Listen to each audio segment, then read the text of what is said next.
Hey everyone, Scott GOA from Custom Props. We're Nerfworks Lab and all the forums here. So today we have something you've seen before, naturally. But it's always fun to look at them again. This is a vintage Graflex Luke A New Hope. Pretty straightforward. We got one Onewonga T-Track. We got a one Onewonga wonky D-ring clip. We got the little rivets on the sides. We got this Graflex is actually in pretty beat up shape, so it looks pretty cool.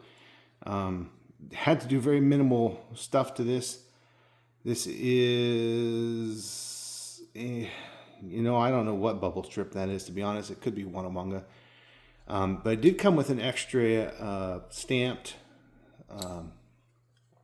bar here, thread bar, which is super cool. And it doesn't really match the patina, but it doesn't matter too much. As you it kind of just looks the part. It's fine. It doesn't stick out like a sore thumb or anything. But yeah, it's very simple, very straightforward. But it is cool. No matter what you do, it's super cool to have a vintage Graflex compared to the to the really nice replicas that are out there. Just nothing really kind of does the same for look and feel and how it just looks in your hand. This upper, you know what? This is a Fulmer patent number, and it is great. It doesn't have the super sharp, hey Chunky, it doesn't have the super sharp eye right there. The transition, it has a slightly rounded top, which is interesting, but it does have a nice bevel. But there's so many variants there. But the pins are nice, smooth, earlier pins, which is super cool.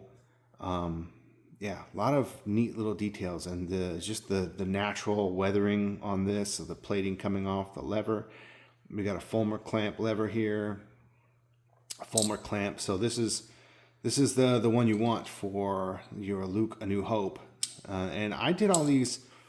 This is all cosmetic, so none of this stuff is drilled and pulled. These are cosmetic. Everything's glued on. Cosmetic rivets in case better reference shows up. I know the pictures are out there. We haven't tracked them down yet. But in case they show up and we see that these rivets are indeed the same size and not the same, and not one small set and one larger set. When we find out that stuff, and when we find better pictures of the D-ring, the owner may want to change these out and get more accurate someday. But for now, this is the best representation of what we have. I still not quite sure if the D-ring clamp is the wonky shape or just a more uniform one, but it doesn't matter. Even with the best reference we have, we still just don't know. But yeah, this bubble strip looks really good. It's not a vintage one, but it looks really nice. So hard to tell the difference these days. Everything looks really good. So yeah, here you go. Pretty cool. Cat approved. As he's purring as he's walking by.